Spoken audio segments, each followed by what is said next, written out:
क्या आपका बछड़ा जन्म से ही खड़ा नहीं हो पा रहा है? क्या उसको दिखाई नहीं देता? क्या वो अपने शरीर या गर्दन को ठीक से होल्ड नहीं कर पा रहा है? क्या वो अपने गर्दन को गोल गोल घुमा रहा है? अगर इन सवालों का जवाब हाँ है, तो हो सकता है आपके बछड़े को जन्मजात विटामिन ए की कमी यानी कंजेनिटल विटामिन ए डेफिशिएंसी या हाइपोविटामिनोसिस ए हो। आज हम जानेंगे इस गंभीर समस्या के कारण, लक्षण और इसके प्रभावी इलाज के बारे में। तो बने रहिए हमारे साथ एक बार फिर इस वीडियो के अंत तक। यह वीडियो केवल शैक्षणिक एवं जानकारी देने के उद्देश्य से प्रस्तुत किया गया है। इसमें दी गई दवाओं या उपचार संबंधी जानकारी का उपयोग स्व उपचार के लिए न करें। दवा की सही मात्रा, अवधि और उपयोग केवल किसी योग्य डॉक्टर, वेटरनरी डॉक्टर या हेल्थ प्रोफेशनल की देखरेख में ही करें। बिना प्रोफेशनल सलाह के उपचार करने पर होने वाले किसी भी प्रकार के नुकसान के लिए इस चैनल या इसके निर्माता को जिम्मेदार नहीं ठहराया जाएगा। किसी भी स्वास्थ्य समस्या की स्थिति में तुरंत अपने नजदीकी डॉक्टर से संपर्क करें। दोस्तों, विटामिन ए पशुओं के लिए एक अत्यंत महत्वपूर्ण पोषक तत्व है।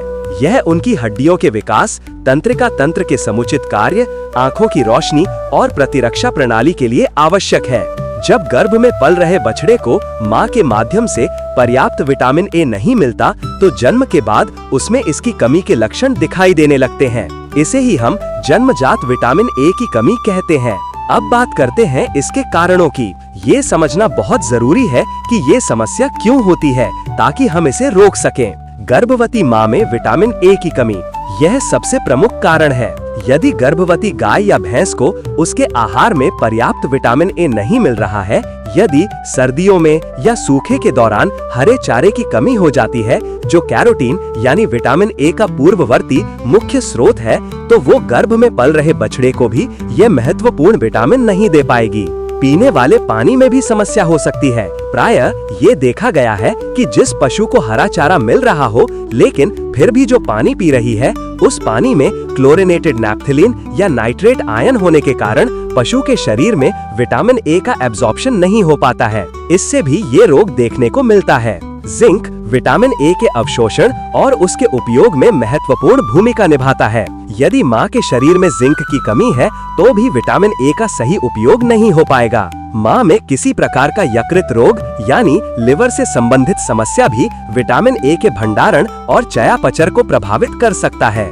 अब बात करते हैं उन लक्षणों की जो आपको अपने बछड़े में दिखाई दे सकते हैं अगर उसे विटामिन ए की कमी है। बछड़ा जन्म के समय बहुत कमजोर होता है और अक्सर खुद से खड़ा नहीं हो पाता। उसे चलने फिरने में बहुत दिक्कत होती है। दूसरी समस्या आती है अंधापन। ये भी एक बहुत ही विशिष्ट लक्षण है। बछड़ा देख नहीं पाता, उसकी आंखें सूजी हुई या धुंधली दिख सकती हैं। आंखों की पुतलियां फैली हुई हो सकती है और प्रकाश के प्रति प्रतिक्रिया नहीं करती। बछड़ा लड़खड़ा कर चलता है, उसका संतुलन बिगड़ जाता है। गर्दन को गोल गोल घुमाना यह एक न्यूरोलॉजिकल संकेत है, जहां बछड़ा एक ही दिशा में गोल गोल घूमता रहता है। ऐसा उसके ब्रेन में इंट्राक्रेनियल प्रेशर के कारण होता है। गंभीर मामलों में बछड़े को मिर्गी के दौरे भी पड़ सकते हैं तथा कुछ मामलों में बछड़े के पैरों में लकवा भी हो सकता है या उसके पैरों में, खासकर घुटनों में असमानता दिख सकती है। साथ ही साथ शारीरिक विकास रुक जाता है। वो अपनी उम्र के हिसाब से छोटा और कमजोर दिखता है। इम्यूनिटी कम हो जाती है। ए प्रतिरक्षा प्रणाली के लिए महत्वपूर्ण है। इसकी कमी से बछड़ा बीमारियों के प्रति अधिक संवेदनशील हो जाता है। आंखों के चारों ओर सूजन दिखाई दे सकती है। यदि आपके बछड़े में ऐसे लक्षण दिखाई देते हैं, तो तुरंत अपने पशु चिकित्सक से संपर्क करना बहुत महत्वपूर्ण है। जितनी जल्दी निदान और उपचार शुरू होगा, परिणाम उतने ही बेहतर होंगे। अब हम बात करेंगे इसके इलाज की। जैसा कि हमने वीडियो में ये देखा कि इसमें सबसे ज्यादा महत्व रखता है विटामिन ए, यानी कि उसको विटामिन ए की डेफिशिएंसी हुई है। तो सबसे पहले हम विटामिन ए की पूर्ति करेंगे। पशुओं में विटामिन ए का जो डोज होता है वो 440 यूनिट प्रति किलो बॉडी वेट, लेकिन यहाँ पर हम ओवरडोज में देंगे, यानी कि नॉर्मल रेट से 2 गुने रेट में देंगे। विटामिन ए मार्केट में 2 फॉर्म में आते हैं, एक फैट सॉल्युबल होता है और एक एक्वास फॉर्म में होता है। हालांकि फैट सॉल्युबल विटामिन ए जो मार्केट में आते हैं वो पशुओं में उतने अच्छे से एब्जॉर्ब नहीं हो पाते हैं, इसलिए यहाँ पर हम जो प्रयोग में लेंगे वो एक्वास फॉर्म में जो टैबलेट्स आते हैं उसको हम प्रयोग में लेंगे। दूसरा, हम लोगों ने बात किया कि वो अपने बॉडी को होल्ड नहीं कर पाता है या अपने गर्दन को होल्ड नहीं कर पाता है और अपने गर्दन को गोल गोल घूमता है। इसका मुख्य कारण है उसके ब्रेन में इंट्राक्रेनियल प्रेशर। तो हमको पहले इंट्राक्रेनियल प्रेशर को रिलीज करना होगा। उसके लिए हम 20% मैनिटोला का यूज करेंगे। 20% मैनिटोला का जो डोज रेट है वो 1 से 4 ml पर kg इंट्रावीनस बॉडी वेट है। इसे हम रोग के गंभीरता के अनुसार मैनेज कर लेंगे। इसका इन्फ्यूजन करते समय हमें खास करके ये ध्यान देना है कि जो इसका इन्फ्यूजन होगा वो बिल्कुल स्लो होगा, लगभग 40 से 60 मिनट लगना चाहिए।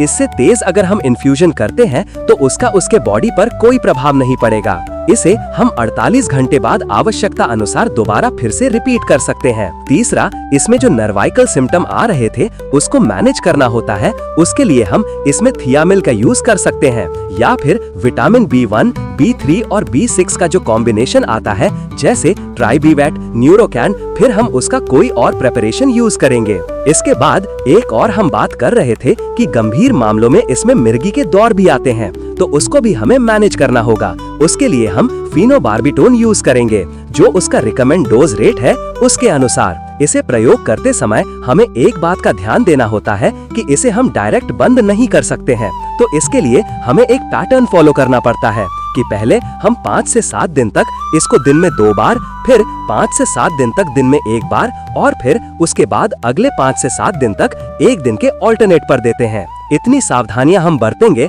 और बताए गए दवाओं का हम अगर प्रयोग करते हैं तो हम ये देखेंगे कि उसकी हालत में धीरे धीरे करके सुधार आ जाएगा। हालांकि उसका अंधापन तो परमानेंट रहेगा, वो कभी नहीं जाएगा, यानी उसे दिखाई बिल्कुल कुछ भी नहीं देगा, क्योंकि जब गर्भ में उसकी आंखों का डेवलपमेंट हो रहा था तभी विटामिन ए की डेफिशिएंसी हो जाती है। तो रॉड और कोन्स जो रेटिना में होते हैं उनका डेवलपमेंट नहीं हो पाता है, इसलिए अंधापन स्थायी हो जाता है, लेकिन बाकी की अपने आगे की जिंदगी वो आराम से बिता लेगा।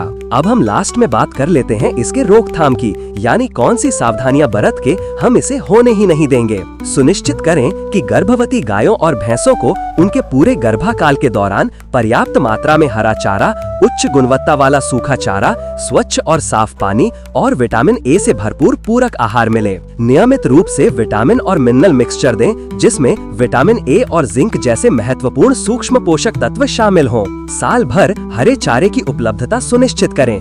यदि हरा चारा उपलब्ध न हो तो विटामिन ए से फोर्टिफाइड फीड या सप्लीमेंट्स का उपयोग करें। अपने पशु चिकित्सक से समय समय पर सलाह लें कि आपके पशुओं के आहार में कोई कमी तो नहीं है। तो दोस्तों, ये थी जानकारी बछड़ों में जन्मजात विटामिन ए की कमी के बारे में। ये एक गंभीर स्थिति है, लेकिन सही देखभाल और समय पर उपचार से बछड़े को बचाया जा सकता है। सबसे महत्वपूर्ण बात है गर्भवती पशुओं के पोषण पर ध्यान देना ताकि ऐसी स्थिति उत्पन्न ही न हो। अगर आपको ये वीडियो जानकारी पूर्ण लगा हो तो इसे लाइक करें, अपने पशुपालक दोस्तों के साथ शेयर करें और हमारे चैनल को सब्सक्राइब करना ना भूलें ताकि ऐसी ही महत्वपूर्ण जानकारी आपको मिलती रहे। आपके सवालों और सुझावों का हमें हमेशा इंतजार रहेगा। कमेंट बॉक्स में अपनी राय जरूर दें। मिलते हैं अगले वीडियो में, तब तक के लिए अपना और अपने पशुओं का ध्यान रखें।